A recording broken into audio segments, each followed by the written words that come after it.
कर्म से संबंधित लोगों के मन में ऐसे अनगिनत सवाल रोज उठते हैं जिनके जवाब कभी नहीं मिलते, और अगर कभी मिलते भी हैं तो वो संतुष्टि भरे नहीं होते।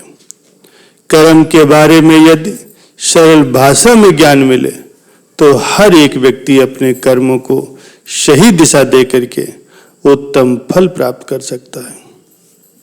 प्यारे सज्जनों, इंसान के जीवन में जो अनेक कृपाएं होती हैं, उनमें सबसे अहम कृपा है मनुष्य का जन्म मिलना। मनुष्य जीवन एक ऐसा करिश्मा है जहां पर ईश्वरीय कृपाओं की, ईश्वरीय खेल की, ईश्वर की लीलाओं की, यहाँ तक कि खुद ईश्वर की होने की अनुभूति भी प्राप्त हो सकती है।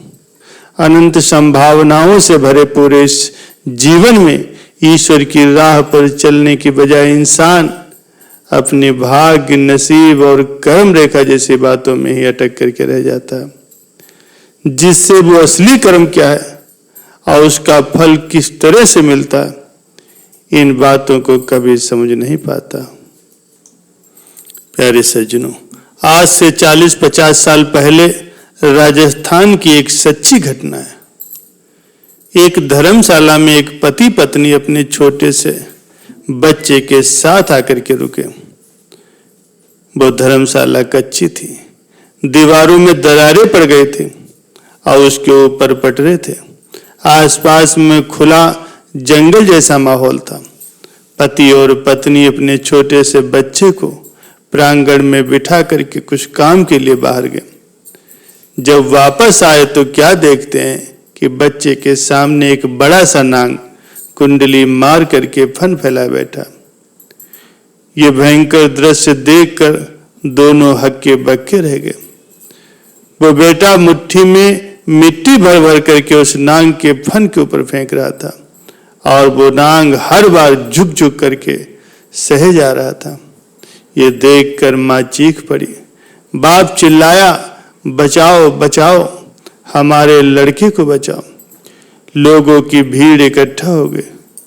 उनमें से एक निशानेबाज व्यक्ति भी था। वो ऊंट गाड़ी पर बोझा ढोने का काम किया करता था।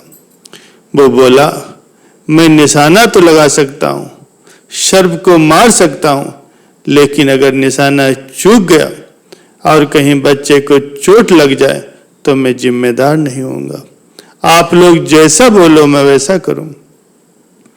पुत्र के आगे विषधर बैठा था। ऐसे प्रसंग पर कौन सी माँ होगी जो इनकार करेगी।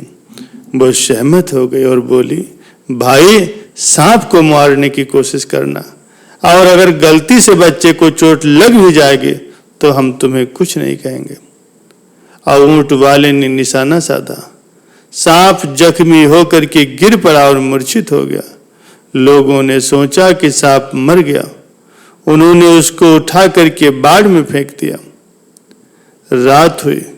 वो ऊंट वाला उसी धर्मशाला में ही अपनी ऊंट गाड़ी पर सो गया। रात में ठंडी हवा चली। वो मूर्छित सांप सचेतन हो गया और आकर के ऊंट वाले के पैर में उसने डस लिया और चला गया। सुबह लोगों ने देखा तो वो ऊंट वाला मर चुका था। दैव योग से सर्प विद्या जानने वाला एक आदमी वहां ठहरा हुआ था। वो बोला, सांप को यहाँ बुला करके जहर को वापस खिंचवाने की मैं विद्या जानता हूँ।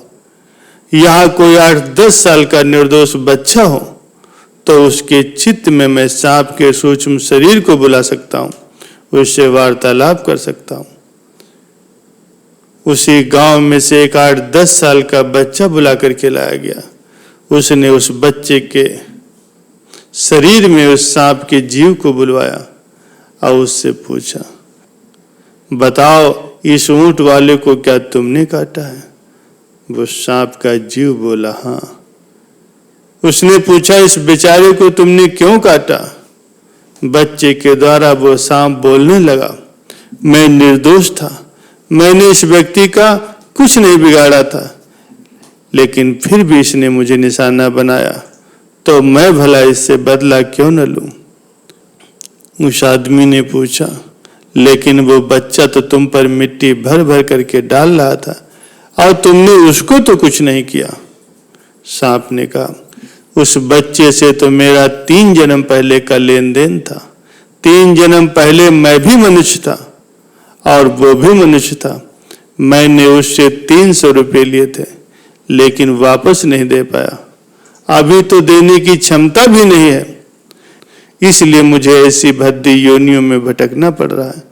संयोगवश वो सामने आ गया तो मैं भी अपना फन झुका झुका करके उससे माफी मांग रहा था।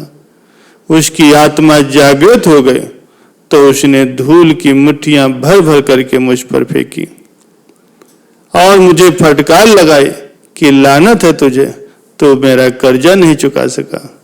उसकी वो फटकार सहते सहते मैं अपना ऋण अदा कर रहा था। हमारे लेन देन के बीच में टपकने वाला ये आदमी कौन होता है?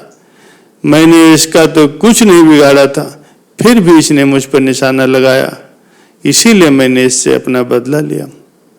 सर्व विद्या जानने वाले ने सांप को समझाया कि देखो, तुम हमारा इतना कहना मानो, इसका जहर खींच लो। उस सांप ने कहा, मैं तुम्हारा कहना मानूं तो क्या तुम भी मेरा कहना मानोगे? मेरी तो बैर लेने की योनि है और कुछ नहीं तो न सही मुझे ये ऊंट वाला 500 रुपये दे दे तो अभी मैं इसका जहर खींच लूंगा। उस बच्चे से 3 जन्म पूर्व मैंने जो 300 रुपये लिए थे, 2 जन्म और बीत गए, उसके सूद के 200 रुपये मिलाकर के कुल 500 रुपये मुझे लौटाने हैं। तो किसी सज्जन ने 500 रुपये उस बच्चे के माँ बाप को दे दिए। सांप का जीव वापस अपनी देह में गया और वो सांप सरकता हुआ उस मरे हुए ऊंट वाले के पास गया और उसने सारा जहर वापस खींच लिया। ऊंट वाला फिर जिंदा हो गया। प्यारे सज्जनों, ये बिल्कुल सत्य घटना है, इसमें कुछ भी संदेह नहीं। ये एक मासिक पत्रिका में छपी थी। इससे यही स्पष्ट होता है कि मनुष्य को कभी भी इतना व्यर्थ खर्च नहीं करना चाहिए कि सिर पर कर्जा चढ़ा करके मरना पड़े और उसे चुकाने के लिए फन झुकाना पड़े और मिट्टी से फटकार खानी पड़े। जब तक आत्मज्ञान नहीं होता तब तक मनुष्य को कर्मों का ऋणबंध चुकाना ही पड़ता है। अतः सदैव निष्कर्म कर्म करके ईश्वर को संतुष्ट करें और अपने आत्म कल्याण के लिए परमात्मा से विनय करें और आत्मा परमात्मा का अनुभव करके इसी जन्म में ही सभी कर्म बंधनों से मुक्ति प्राप्त कर लें।